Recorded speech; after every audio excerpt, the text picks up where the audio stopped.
The Logitech G810 Orion Spectrum, a premium board with a premium price. Is it worth the buy? Who am I kidding? Chances are, if you really like this board, you have done so much research on it, you probably bought it already, but stay tuned and still watch the rest of the video. I'm Orion, and this is Orion Keyboards.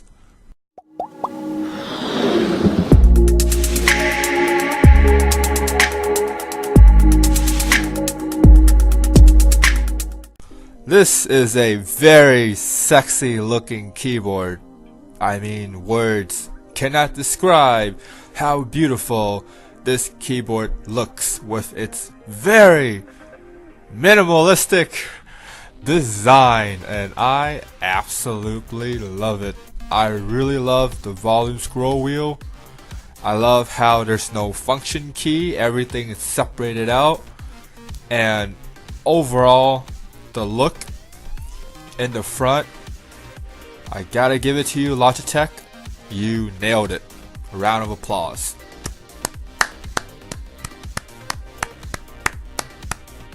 I really like how big the pads are in the back. It really keeps the board planted and very nicely placed. Along with that, I also really like how you have two levels of adjustment, and each of the levels also have a little piece of rubber there to still keep the board planted during those different types of levels. I very much appreciate that feature, and it might just be another feature that I add to my list of desired feature for an expensive keyboard.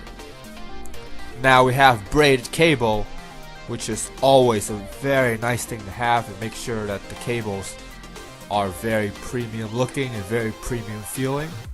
And once again, I do appreciate that, but I'm gonna take away some points because of the silver tip USB. Logitech used a very unique switch, which means there is a very unique style of keycap, and they do a good job of cleaning out the keycap. It looks very nice. There's no paint smears, but since of how unique the switch is, I'm not too sure about the aftermarket for keycaps here.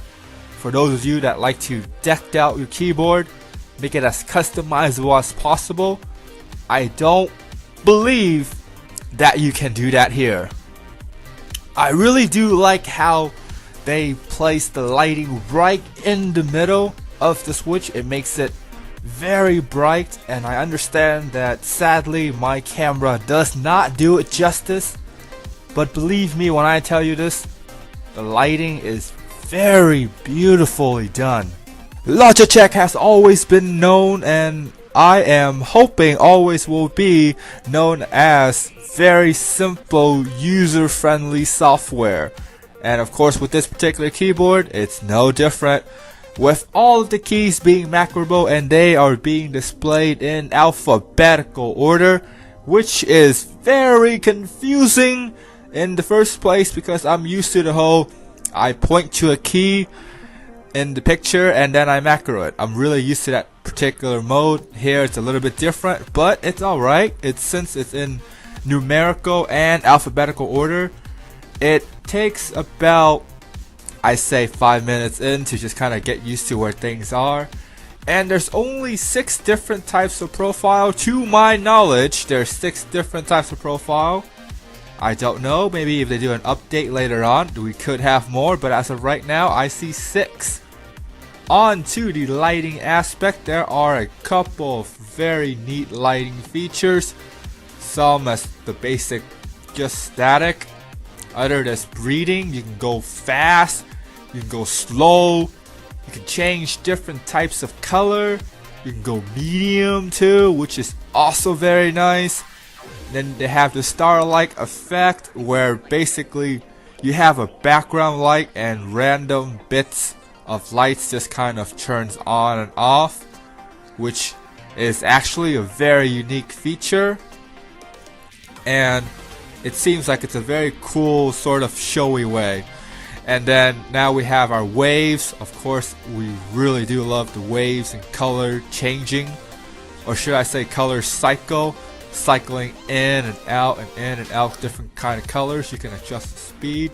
Now we have the wave with a bunch of different types of directions and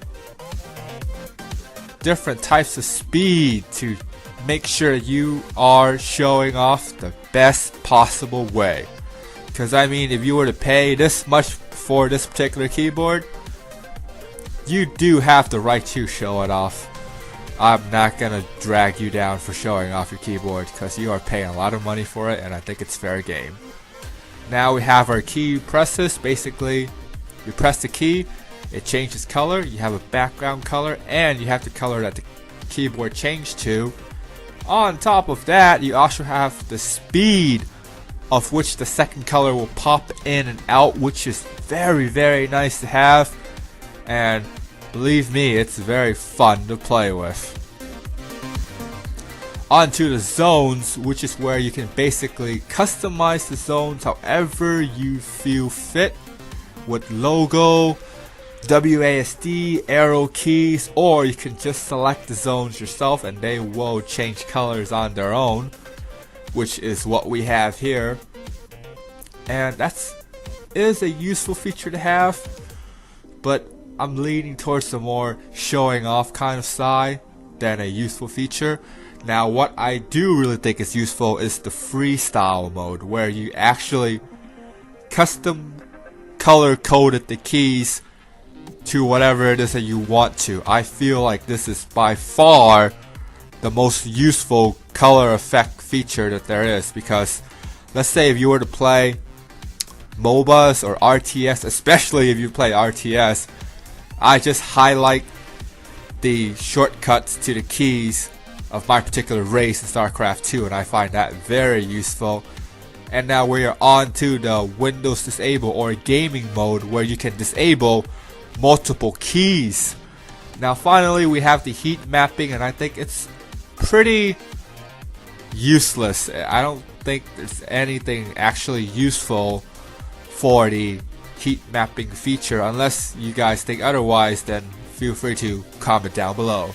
The Logitech G810 does a very good job with FPS and RTS because of how silky smooth the keys are. And in terms of MMO, it also does a very good job because you get to macro every single key of the board. However, once again, I would say for MMOs, it's a lot better to have a bank of macroable keys on the side, just to make sure that you specifically designate those keys instead of keys overlapping together when you're macroing keys in the board. That's in my particular opinion, in my humble opinion, I might add. And that is what I believe, that for MMOs there should always be a bank of macroable keys. But if you're not playing MMO and you're playing FPS and RTS, like me right here, this particular board, it's perfect for your needs. It is certainly a unique typing experience typing on this board because the keys feel very smooth, and believe it or not, it does produce a fairly unique sound. Chances are you guys have seen my typing sound of this particular board, and I do believe that there is a certain level of uniqueness that this board can offer you. It's would be similar to Cherry MX Red because I do feel like it's linear, but I do feel a slight bump when I bottom out. That could either be just me bottoming out, or there is actually a tactile feel to this particular switch. Now, I gotta be honest, I'm fairly new to the Roamer G, so if you guys are more knowledgeable, please feel free to comment down below. For a whopping price tag of $160, I'm gonna level with you guys here. This keyboard does come with a few caveats, that is aftermarket keycaps, as in there is none So chances are when you buy this keyboard, it's probably gonna look like this a long time from now. Unless Logitech hears me out and they start making aftermarket keycaps, which really would change the game for it. But as of right now, for the Roamer G, there are no aftermarket keycaps. And besides that, I say 160 bucks is not a bad price. It's definitely at a premium, but most of the high-end RGB boards are at around this particular price as well.